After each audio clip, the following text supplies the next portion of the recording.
Why do I have to be the one to give up first? Because I'm the oldest. Why do some people genuinely think that they can get away with everything? Why should I always be the one to say sorry first? It's so foolish. Hi, you guys. Welcome to Ife Talks, the place where we talk about issues peculiar to you and give real life answers to your real life questions. Let's jump in. Welcome back. I'm glad that you're here. Welcome back to another episode of Ife Talks. In the last and previous episodes of this particular series, we have been examining inferiority complex, and we have been touching on things that could contribute to inferiority complex, as well as something that you can do to deal with them. Right? I'm going to be talking today about your circle of friends. But before I go into that, do we notice anything different or anything new here? If you guessed the Bible, yes, you're very correct. Right. So it's also going to be a great segue into what I'm speaking about today. So when I started Effect Talks show, I went to show my friend, or I went to tell one of my friends, her name is Vivian, about the Effect Talks show, and she gifted me this Bible. Right. I say this to say that your friends should be people that add to your life. Your friends should not be people that subtract from you.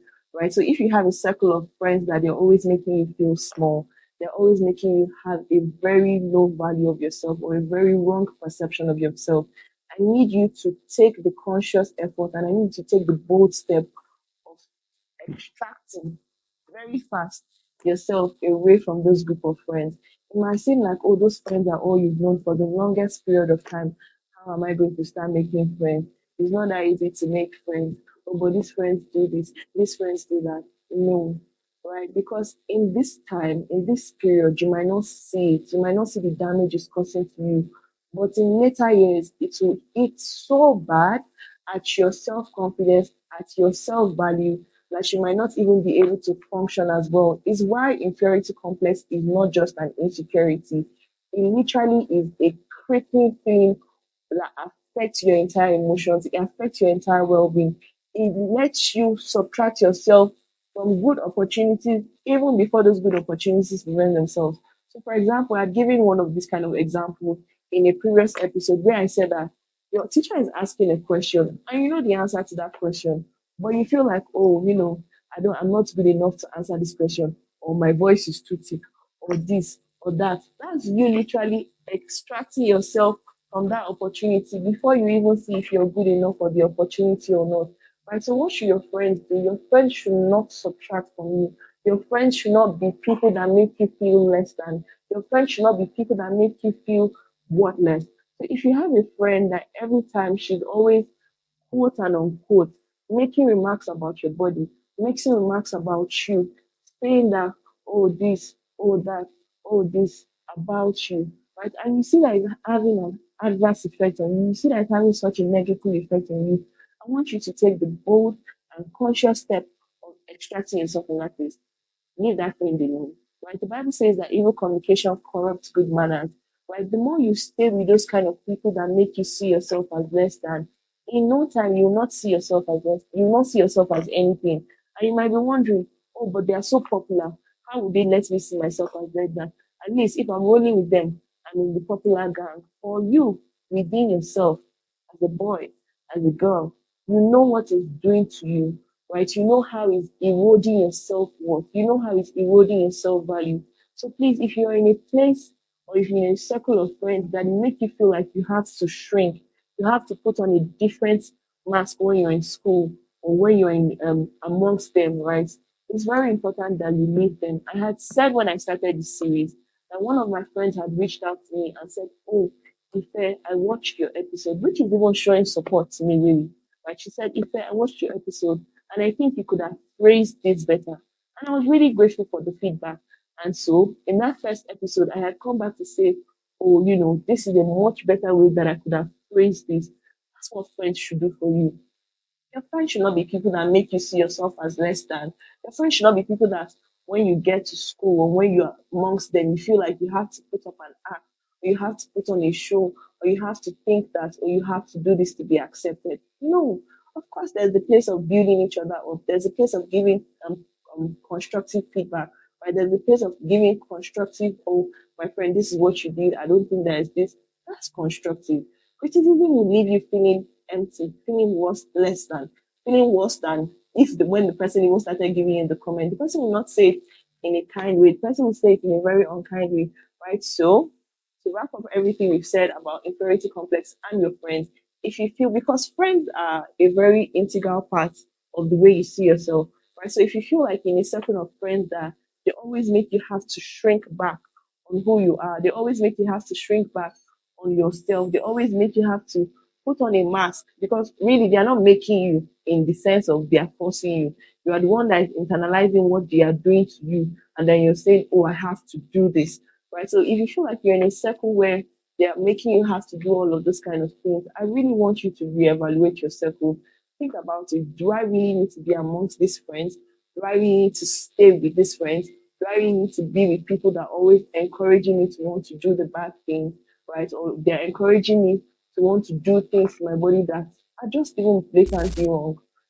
So we're back with some of your questions that were sent in. This question says, why do I have to be the one to give up first? Because I'm the oldest. Why do some people genuinely think that they can get away with everything? Why should I always be the one to say sorry first?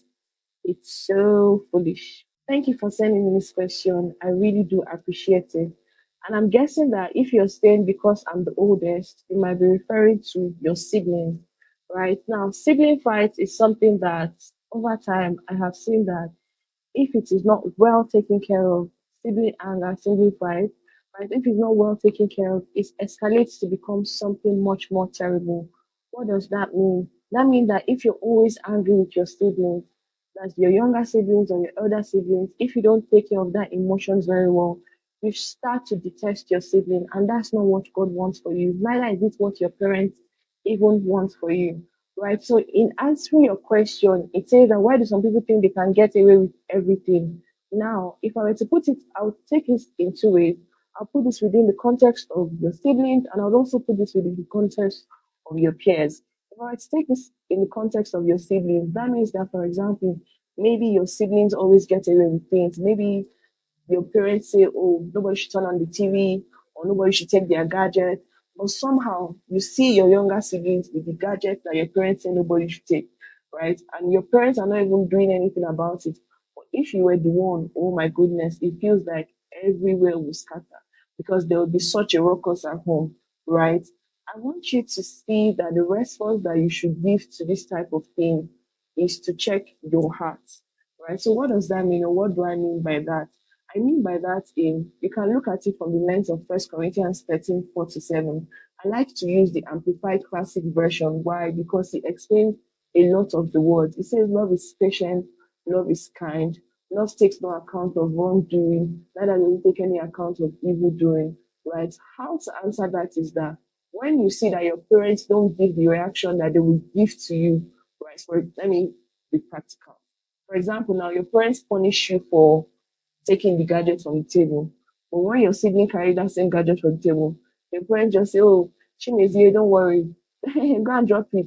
But if it was you, they will beat, right? They will flog you. It's something that is quite popular in Nigeria to beat kids as a form of discipline, right? But if it was you, they will yell at you. But when it comes to your siblings, they're not yelling at them. They're not doing the expected thing that you think they will do at them. I want you to see it as not them getting away with everything, right? So you can just overlook it and just let it go. Because the more you begin to internalize, oh, my parents did not punish this girl for this, my parents did not punish this boy for this, but they punished me 1-0, 2-0, 3-0. Very soon, resentment starts to building against your parents and against your siblings.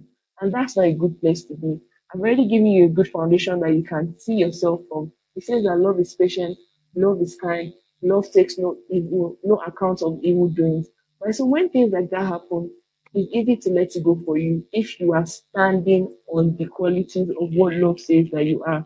Right? So don't resent your siblings because your parents did not punish them in the way that you expected them to be punished. Don't resent your parents because they did not punish your siblings in the way that you thought they were going to punish them, and then when it was you, they punished them. One thing you can do, however, is that you can have a civil conversation with them about it. Oh, mommy, when it was me, he punished me for this. When it was Chimezie, he did not punish Chimezie for this, right? And hear what your parents say. More often than not, sometimes because of the stress that parents are going through, they do not act in the best way that you would want them to act. It has nothing to do with your parents' character. Your parents are the best, right? But just because of stress, because of work, because of different duties, different responsibilities, right? They are unable to be consistent in the way that they are disciplining you. But what you would do as a child of God is your own response because that's what you're responsible for, right? So your response is what you can change. Your response is, I would not resent my parents because they did not punish Chimezie in the way that Chimezie is supposed to be punished. And then to the second part of your question that says, why do people act dumb sometimes and why are people so stupid and mean? And why should I be the one to always say sorry first? It's so foolish. I mean, I'm glad that you already even have this heart of wanting to say sorry first because, again, it just shows the First Corinthians 13 nature, right? Which is love takes no account of evil done to it, right? And a person that loves, according to the Bible, according to the First Corinthians 13 4 to 7 way, is a person that would always seek peace. How is the person seeking peace? Somebody that is willing to go and say sorry is somebody that is seeking peace. You're not doing it from a people pleasing perspective. You're not doing it from a people pleasing motive. It's just because you want to have peace, right? So don't now, after you said sorry, now interpret it wrongly as why are people so mean? Why are people so dumb? People's behaviors, people's attitudes, people's character towards you is not something that you can control. But what you can control is your own response to them. And the better you control your own response to them, the better you'd have a good heart towards everyone.